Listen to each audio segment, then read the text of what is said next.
SEMA tree. Does anybody know what that is? It's the balsam fir, that is correct. And the balsam fir is native to both Canada and the northeast United States, stretching all the way from Minnesota to Maine. It is praised for both its beauty and also the role that it plays for the animals within its ecosystem. It also has a lot of cool ways that we as humans use it, which I'll talk about in a little bit. The balsam fir is considered a small to medium-sized coniferous tree, as it generally only grows between 45 and 65 feet.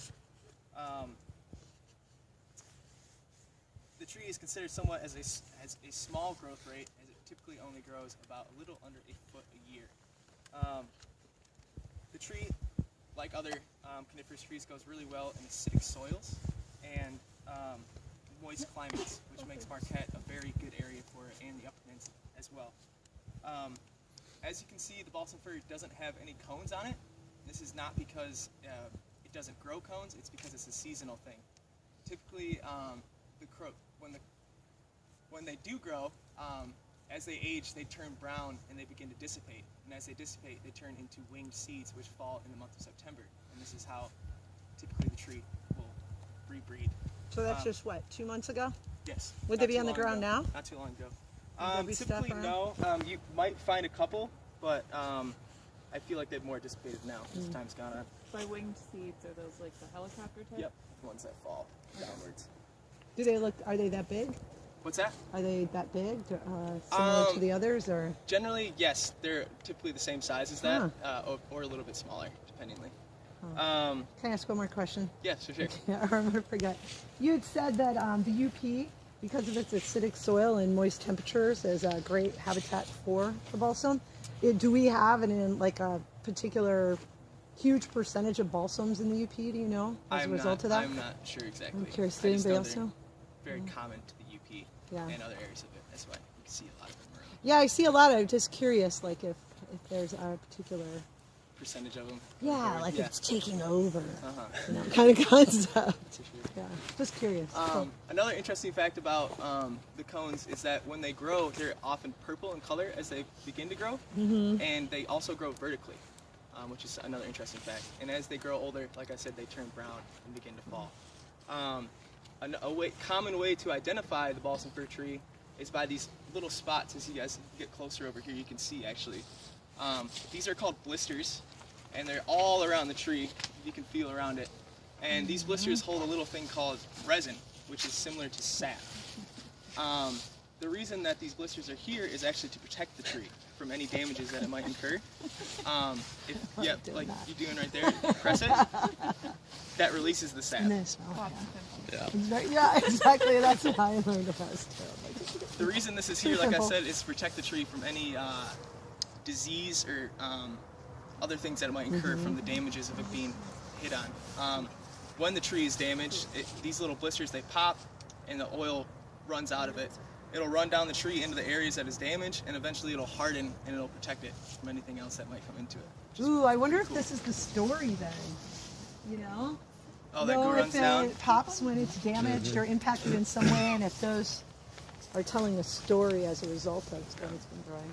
Because when I look up higher, there's not as many. No, there's not. There's markings like that. That's cool. As I said before, also, the balsam tree plays a vital role in the animals in the UP as well.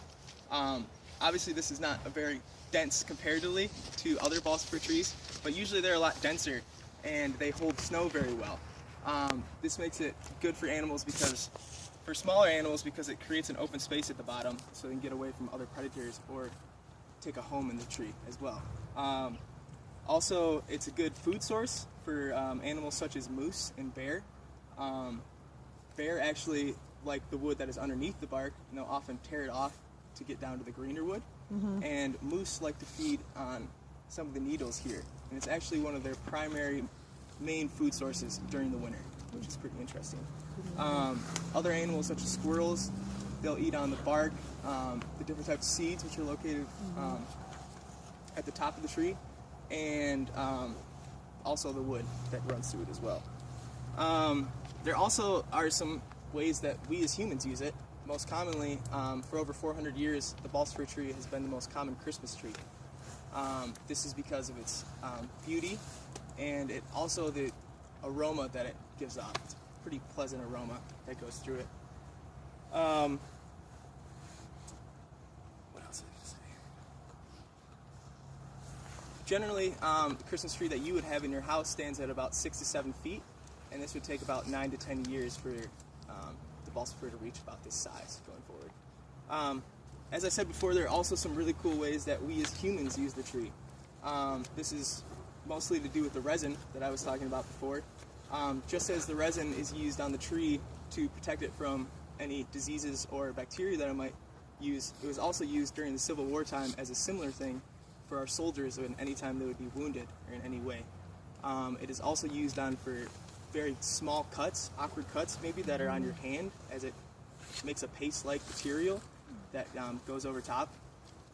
And also it's good for burn wounds as well. Not large burn wounds, but obviously very small ones that are not too big. It's good because it covers it up and it takes some of the pain away from it as well. And the last thing that I'm going to talk about with the sap is, the resin, is it's also very flammable. So if you're ever out in the woods and you're at a moist area and you're having a hard time lighting things, if you throw this on a little bit of tinder or birch bark, it'll light right up, which is pretty interesting. So yeah, that is the balsam fir tree. Does anybody have any more questions about it going forward? And next we're going to move on to Austin. He's going to tell us a little bit about the white cedar tree.